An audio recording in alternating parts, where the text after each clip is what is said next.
I don't know if it's. I think it's almost irresistible, right? So like I don't know that they necessarily love having a crisis, but a lot of leaders view crises as opportunities to consolidate, political power or whatnot. And, there's very famously, I think, an advisor to President Obama said, "You should never let a crisis go to waste."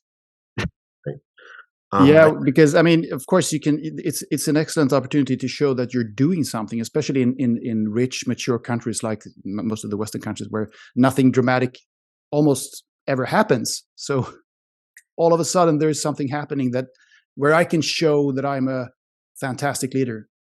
Yeah, no, I think that's really, I think that dynamic definitely played itself out. I mean, like for instance, Andrew Cuomo would go on TV during the pandemic, showing he was the governor of New York, and show strong leadership, crushing the curve, and he won an Emmy award for his like press conferences. I mean, it's just a remarkable thing.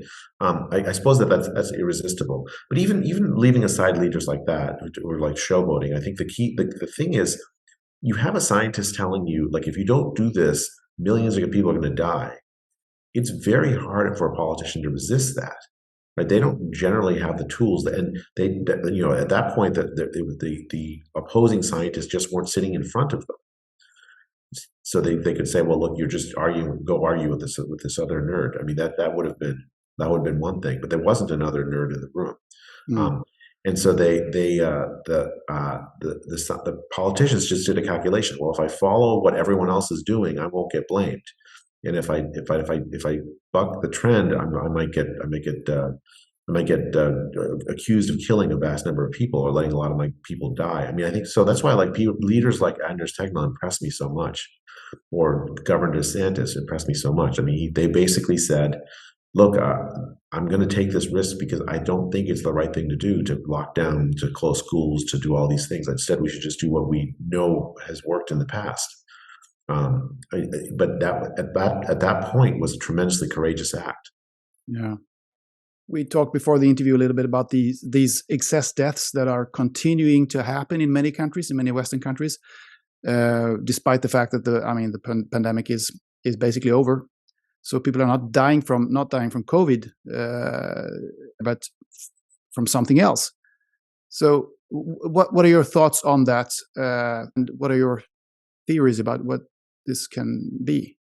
I mean, I think Sweden is the most important place to look if you want to understand that, right? Sweden did not follow a lockdown policy; followed more like a focused protection policy, and it has among the lowest excess death rates in the world, and which is striking, right? What that means then is that that the first order hypothesis is that it's the extended lockdown harms that are causing the excess deaths elsewhere.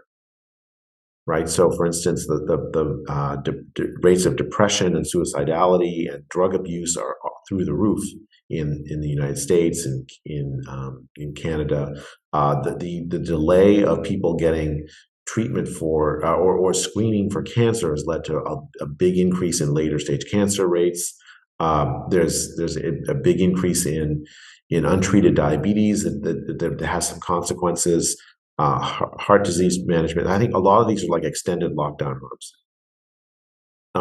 Now, I haven't seen a careful study that does a decomposition of all of this, but that's my primary hypothesis. Two other hypotheses. One is that, of course, COVID is still here, of course, and it's still causing damage and harm, especially, again, still to older people. That could be partly responsible. And then the third hypothesis is side effects from the vaccine, right? That's also, I think, a possibility. It's less likely because I think Sweden was pretty, they had a very high vaccination rate, and yet I think it's about 85% or something. Yeah. So, but again, it's possible. Especially, I think in younger people, there is evidence that you have, especially young men, high rates of myocarditis with the vaccines and so on. So, like countries that forced their young men to get vaccinated with and boosted 2 or 3 times, you could imagine that could play some role. But I think the primary hypothesis I believe at this point is the extended lockdown. Mm. And so this means that people who are dying now, the excess deaths now, are people who are younger than the ones who died from COVID, right? Yeah, I mean, I think that's what you're seeing. You're seeing excess deaths in younger populations.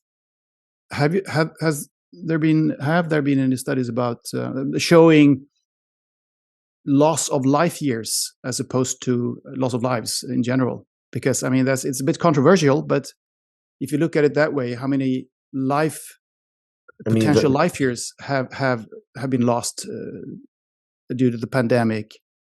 And I mean, then you would come to probably pretty different conclusions and different figures than what you see now when you just see numbers of dead people. I mean, people who would die a year from now or 2 years from now, but die this year instead. If you see my point. No, I see. I see. I think you're exactly right. A death of an older person means a loss of, let's say in their 80s, means a loss of 1 or 2 life years. Their death has moved forward by a year or 2, whereas a death of a 30-year-old, their death has moved forward by 50 years.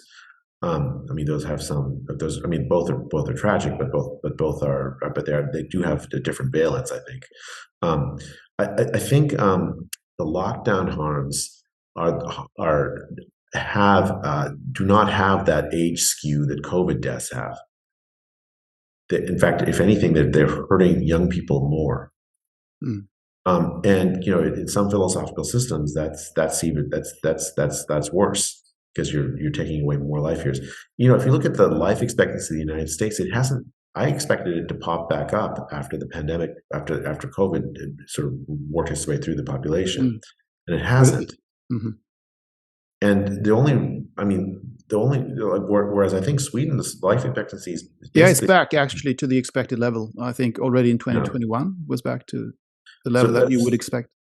It's entirely consistent with what you're saying, Anders. Or it's entirely consistent, right? So the lockdown harms hurt young people more, kill young people more, and these excess deaths that we're seeing continuing into 2023. I mean, we have to. It's a multifaceted thing.